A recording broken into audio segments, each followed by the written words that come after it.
Assalamualaikum warahmatullahi wabarakatuh. Bapak-bapak, ibu-ibu yang saya hormati, mohon maaf sebelumnya mempresentasikan pemahaman tentang budaya untuk perkembangan sekolah kita. Di sini saya calon CGB, calon guru penggerak angkatan 11 Kabupaten Pasaman Barat. Di sini akan presentasikan menyebarkan pemahaman budaya positif. Di sini budaya positif yang akan kita lakukan akan kita terapkan di sekolah.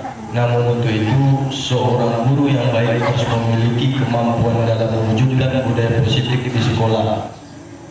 Budaya positif tersebut dapat dijalankan dengan menerapkan konsep-konsep inti seperti paradigma belajar, disiplin positif, motivasi perilaku manusia, posisi kontrol guru atau restitusi, keyakinan sekolah atau kelas, dan segitiga restitusi. Untuk tahap pertama yaitu adalah paradigma belajar. Paradigma baru dalam pelajaran yaitu merupakan pembelajaran yang dirancang berdasarkan prinsip pembelajaran berdiferensiasi sehingga para peserta didik belajar sesuai dengan kebutuhannya berdasarkan tahap perkembangan sesuai teori psikologi modern untuk mewujudkan profil pelajar Pancasila. Jadi harapan kita ke depannya sesuai dengan paradigma baru ini kita akan merubah step by step untuk mewujudkan profil pelajar Pancasila. Yang berikutnya, mengubah paradigma stimulus respon ke pendekatan teori kontrol seperti contoh di atas yang sama-sama Bapak Ibu lihat bahwa stimulus respon seperti realistis ya, kebutuhan kita sama. Kalau teori kontrol menyatakan kebutuhan kita berbeda, kemudian semua orang melihat hal yang sama, kemudian di teori setiap orang memiliki gambaran yang berbeda ya. Berikutnya kita mencoba mengubah orang agar berpandangan sama dengan kita. Kalau di teori kontrol kita berusaha memahami pandangan orang lain tentang dunia. Yang berikutnya adalah stimulus respon, yaitu perilaku buruk dilihat sebagai suatu kesalahan.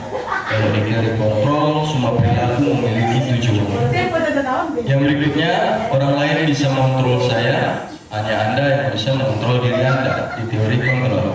Kemudian di stimulus, saya bisa mengontrol orang lain. Kemudian di teori, Anda tidak bisa mengontrol orang lain. Yang berikutnya, pemaksaan ada pada suatu saat rujukan gagal. Kemudian teori kontrol, kolaborasi dan konsensus menciptakan pilihan yang baru. Dan yang terakhir, stimulus respon mengatakan model berpikir menang atau kalah. Kemudian teori kontrol mereka model berpikirnya adalah menang-menang. Kemudian yang berikutnya adalah disiplin positif. Disiplin positif merupakan suatu cara penerapan disiplin yang mengajarkan anak bertanggung jawab dan menumbuhkan kesadaran diri berdasarkan nilai kebajikan. Di sini nilai kebajikan nanti akan kita bahas satu persatu, namun sebelumnya kita sampaikan secara rinci dulu tentang disiplin. Kemudian disiplin positif lebih ke arah disiplin diri yang dapat mengontrol diri dalam melakukan segala tindakan. Kemudian disiplin diri dapat membuat murid memahami dan menyadari berdasarkan motivasi internal, bukan akibat paksaan atau pujian ataupun hukuman. Di sini ini adalah dari motivasi internal atau intrinsik. Yang berikutnya ini adalah yang seperti yang disampaikan, nilai-nilai kebajikan, nilai-nilai yang disepakati bersama atas dari suku, bangsa, agama, bahasa dan latar belakang. Contoh nilai kebajikan organisasi atau institusi. Profil pelajar Pancasila, nilai-nilai kebajikan adalah beriman dan bertakwa kepada Tuhan Yang Maha Esa dan berakhlak mulia, berkebinekaan global, gotong royong, mandiri, kreatif dan bernalar kritis. Itu harapan kita semua. Kemudian yang berikutnya adalah IBO, Primary Years Program, atau disingkat IYP, toleransi, rasa hormat, integritas, mandiri, menghargai, antusias, empati, keingintahuan, kreativitas, kerjasama, percaya diri, dan kepemimpinan. Yang berikutnya adalah kebajikan dan keterampilan hidup atau life skill. Yang pertama adalah dapat dipercaya, lurus hati, pendengar yang aktif, tidak merendahkan orang lain, dan memberikan yang terbaik dari diri.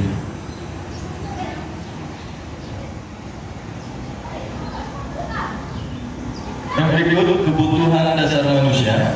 Kebutuhan dasar manusia adalah segala sesuatu yang kita lakukan untuk mendapatkan apa yang kita inginkan. Seluruh tindakan yang kita lakukan memiliki tujuan tertentu, dan semua usaha terbaik yang kita lakukan adalah dalam rangka agar kebutuhan dasar kita terpenuhi dengan baik. Apa itu kebutuhan dasar manusia? 5 kebutuhan dasar manusia yaitu adalah bertahan hidup. Bertahan hidup ini kalau di pelajaran ekonomi kita tahunya adalah primer, makanan atau sandang, pangan, papan. Kalau bertahan hidup, 5 kebutuhan dasar sini yang pertama makanan, pakaian, tempat tinggal, keamanan, kesehatan. Yang berikutnya adalah kasih sayang dan rasa diterima. Itu rasa diterima, dipedulikan, berbagi, kerjasama, menjadi bagian dalam kelompok. Kemudian yang berikutnya adalah penguasaan, harga diri, keinginan untuk dianggap, memimpin, berprestasi, diakui, dan didengar. Yang berikutnya kebebasan, yaitu mandiri, memiliki pilihan, mencoba hal baru, mampu mengendalikan dirinya. Yang terakhir adalah kesenangan, bermain, humor, antusiasme, dan tertawa. Itu adalah 5 kebutuhan dasar manusia, dan itu ada pada siapa saja, termasuk kita sebagai seorang guru. Yang berikutnya adalah motivasi perilaku manusia. Motivasi perilaku manusia ada 3. Yang pertama adalah untuk menghindari ketidaknyamanan atau hukuman. Yang kedua, untuk mendapatkan imbalan atau penghargaan dari orang lain. Dan yang ketiga, untuk menjadi orang yang mereka inginkan dan menghargai diri sendiri dengan nilai-nilai yang mereka percaya. Dari ketiga tersebut, ada 2 yang dari motivasi ekstrinsik atau dari luar, yaitu 1 untuk menghindari ketidaknyamanan atau hukuman, dan yang kedua untuk mendapatkan imbalan atau penghargaan dari orang lain. Itu berasal dari luar pribadi seseorang. Yang berasalkan dari orang atau yang diinginkan adalah yang ketiga, untuk menjadi orang yang mereka inginkan dan menghargai diri sendiri dengan nilai yang mereka percaya. Jadi harapan kita semua sebagai guru, yaitu termasuk kita, adalah ini, motivasi intrinsik. Kemudian di perilaku ini ada yang namanya 3 kebutuhan motivasi, ada 3, yaitu hukuman, konsekuensi, dan restitusi.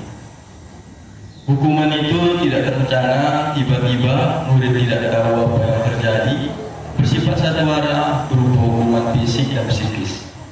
Yang kedua, konsekuensi, yaitu terencana, disepakati sesuai aturan, peraturan, kemudian murid dibuat tidak nyaman. Sikap guru selalu memonitor siswa atau murid. Yang ketiga adalah restitusi, yaitu proses menciptakan kondisi bagi murid untuk memperbaiki kesalahan, proses kolaboratif murid untuk mencari solusi sendiri. Jadi mungkin di sekolah kita nanti kita bertahap, harapan kita adalah menerapkan yang namanya restitusi.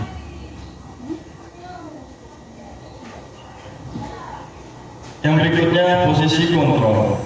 Posisi kontrol ini ada 5 bagian, yaitu yang pertama adalah guru sebagai penghukum, yang kedua adalah guru sebagai pembuat merasa bersalah, yang ketiga adalah guru sebagai teman, dan yang keempat guru sebagai pemantau, dan yang kelima guru sebagai manajer. Lalu bagaimana atau di mana posisi kita? Kita akan melihat posisi kita, yaitu ini sebagai satu contoh yang kita akan bisa melihat posisi kita. Contoh kasusnya adalah siswa tidak menggunakan atribut lengkap saat upacara. Guru sebagai penghukum, dia akan menyatakan atau membuat pernyataan, yaitu hormat pada bendera selama 1 jam. Mungkin kita pernah melihat guru kita atau posisinya pada kita yang melakukan seperti itu. Yang kedua adalah guru sebagai pembuat merasa bersalah. Ada pertanyaannya, berapa kali Bapak Ibu harus memberitahu kamu selalu saja mengecewakan Bapak Ibu. Ya, kita juga pernah bisa pada posisi seperti itu. Yang berikutnya adalah guru sebagai teman. Ayo dong ikuti aturan sekolah, tolong bantu ibu bapak ya, sekali ini ya. Udah gak apa-apa, lain kali jangan sampai berbuat seperti ini lagi ya. Nah, itu posisinya sebagai teman. Yang keempat, kamu sudah melanggar peraturan sekolah, kamu tahu konsekuensinya. Setelah upacara kamu beli atributnya di TU dan jangan diulangi lagi. Hanya mengingati, menasehati. Kemudian yang terakhir adalah guru sebagai manajer. Apa kamu tahu kesalahanmu? Kira-kira bagaimana kamu memperbaiki kesalahanmu? Dari kelima ini posisi kita apa, Bapak-bapak, Ibu-ibu? Kita lanjutkan. Nah, disinilah yang kita inginkan. Dari posisi 5 kontrol tadi, kita yang diinginkan adalah sebagusnya menjadi posisi manajer. Kenapa manajer? Karena sebagai manajer guru dapat berbuat sesuatu bersama murid, mempersilahkan murid bertanggung jawab dan mendukung murid agar dapat menemukan solusi. Selain itu, posisi manajer mengacu pada restitusi yang dapat menjadikan murid sebagai manajer bagi dirinya sendiri, sehingga tercipta identitas positif pada murid. Jadi di sini posisi yang harusnya kita inginkan bersama adalah manajer. Harapan kita begitu, bukan begitu Bapak Ibu? Selanjutnya adalah keyakinan kelas. Pembentukan keyakinan kelas itu ada tahapannya. Yang pertama adalah bersifat abstrak, kemudian berupa pernyataan-pernyataan universal. Dibuat dalam pernyataan positif sedikit saja agar mudah diingat sesuai dengan kondisi kelas atau sekolah yang tidak mudah diterapkan. Kemudian semua warga sekolah dilibatkan untuk membuat keyakinan kelas. Keyakinan kelas itu guru berperan mewujudkan bentuknya keyakinan kelas dengan adanya kesepakatan. Jadi kata kuncinya keyakinan kelas itu adalah antara guru dan murid membuat satu kesepakatan yang isinya adalah berupa pernyataan universal yang mudah diingat dan dipahami, yang mudah juga diterapkan di dalam lingkungan sekolah atau kelas kita. Yang berikut adalah segitiga restitusi. Mungkin Bapak Ibu bertanya, apa itu segitiga restitusi? Segitiga restitusi adalah suatu proses dialog antara guru dan murid untuk mengupayakan murid bisa belajar mandiri dan bertanggung jawab terhadap perilakunya. Ada 3 tahapan segitiga restitusi. Yang pertama adalah menstabilkan identitas, yang kedua adalah validasi tindakan yang salah, yang ketiga menanyakan keyakinan. Di menstabilkan identitas, yaitu dilakukan berdasarkan prinsip bahwa membuat kesalahan adalah bagian dari proses pembelajaran yang nantinya akan menggeser identitas gagal ke arah identitas sukses. Kurang lebih pernyataannya adalah sebagai berikut. Berbuat salah itu manusiawi. Yang kedua, tidak ada manusia yang sempurna. Itu akan memperbaiki identitas yang gagal mengarah ke identitas sukses. Yang kedua adalah validasi tindakan yang salah. Dilakukan berdasarkan prinsip bahwa setiap perilaku berupaya memenuhi suatu kebutuhan tertentu, sehingga guru atau orang tua akan bergeser dari pemikiran stimulus respon menjadi proaktif, serta akan lebih mengenali dan mengakui kebutuhan murid atau anak. Ya, tadi ada 5 kebutuhan. Nah, di sini kita akan mengetahui apa yang menyebabkan anak melakukan tindakan tersebut. Sering kita pernyataannya kurang lebih adalah seperti ini, kamu pasti punya alasan mengapa melakukan hal itu. Itu biasanya untuk mengetahui validasi tindakan yang mereka lakukan. Kemudian yang berikutnya adalah menanyakan keyakinan. Dilakukan dengan memberikan pertanyaan-pertanyaan bermakna kepada murid atau anak untuk memunculkan motivasi secara intrinsik sehingga mampu mengkaitkan keyakinannya dengan tindakan yang salah. Tadi sudah kita bahas tentang keyakinan yang kelas, mungkin ini sudah disepakati bersama. Dari situ kita akan bisa menanyakan apa keyakinan kelas kita, nilai-nilai apa yang telah disepakati bersama. Itu adalah salah satu bagian dari segitiga restitusi. Kemudian yang terakhir adalah penutup. Dalam penerapan disiplin positif atau budaya positif, hendaknya guru memiliki standar kepribadian profesional dan sosial yang baik, di mana guru mampu merefleksikan dirinya dalam posisi kontrol saat ini. Bagaimana berjalan dirinya sebagai amo atau manajer yang menuntun murid-muridnya menjadi insan yang mandiri, merdeka, dan bertanggung jawab sesuai dengan keinginan standar nasional pendidikan. Itu yang bisa saya sampaikan. Mohon maaf bila ada salah jawab Ibu Bapak. Terima kasih. Waalaikumsalam warahmatullahi wabarakatuh.